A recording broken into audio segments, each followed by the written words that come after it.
Hello বন্ধুরা, মায়ের রান্না চ্যানেলে সবাইকে জানাই স্বাগত। আজকে চলে এসেছি একটা টক রেসিপি নিয়ে। নোনা মাছের টক রেসিপি। খুব ঝটপট রেসিপিটি হয়, রান্নাটা তাড়াতাড়ি হয় আর ভীষণ টেস্টি হয়। কী কী লাগছে চলো দেখে নিই। এখানে রয়েছে তেঁতুলটা, মা জলে ভিজিয়ে রেখে দিয়েছে কাতটা বের করবে বলে। এখানে রয়েছে নকুন দানা, তোমরা চিনিও ব্যবহার করতে পারো। এখানে রয়েছে সর্ষে বাটা, সর্ষে, শুকনো লঙ্কা, এখানে স্বাদ মতো লবণ আর মাছ, ব্যাস আর কিচ্ছু না। আর খুব চটজলদি রান্নাটা হয়। চলো তাহলে দেখে নিই। কড়াই দেখো বন্ধুরা, মা সামান্য একটু সাদা তেল দিয়ে নিল, একদম সামান্য। শুকনো লঙ্কা আর সর্ষেটা এখানে মা ফোড়ন দিয়ে দেবে।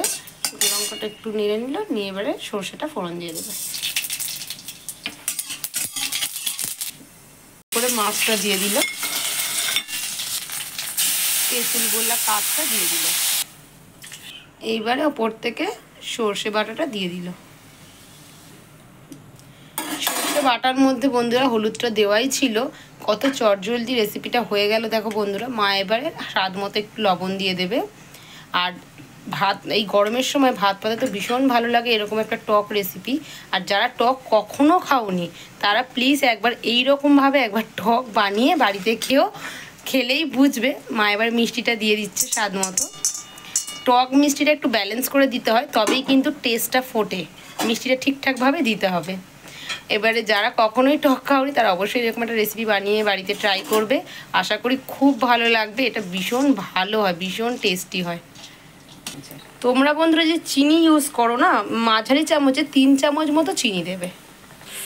দেখো বন্ধুরা, রেডি হয়ে গেছে আমাদের মাছের টক। কতটা ঝটপট রেসিপিটা, আর টেস্টটা এত ভালো বন্ধুরা, তোমরা নিজেরা না বাড়িতে করে ট্রাই করলে আমি বলে বোঝাতে পারবো না, এত ভালো টেস্টটা আসে। কোনো রকম সেরমভাবে কোনো মশলা না, কোনো কিচ্ছু না। ঢেলে নিলে আমি টেস্ট করে বলবো। ভিডিওটা যদি ভালো লেগে থাকে অবশ্যই একটা লাইক দিয়ে চ্যানেলটা সাবস্ক্রাইব করে দেবে, বেল আইকনটা প্রেস করে দেবে বন্ধুরা, এর নতুন নতুন ভিডিও দেখার জন্য। আমি টেস্ট করে বলবো কেমন হয়েছে। এটা আরও যদি ভাত পাতে তোমরা কাঁচা লঙ্কাটা একটু ফাটিয়ে নাও এই টকের সাথে, মানে দারুণ দারুণ, মানে এত ভালো লাগবে কি বলবো। আমি বলছি কেমন হয়েছে।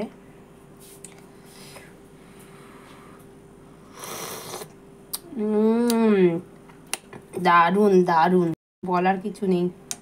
আর সর্ষে বাটাটা দিয়ে এত ভালো লাগছে টেস্টটা।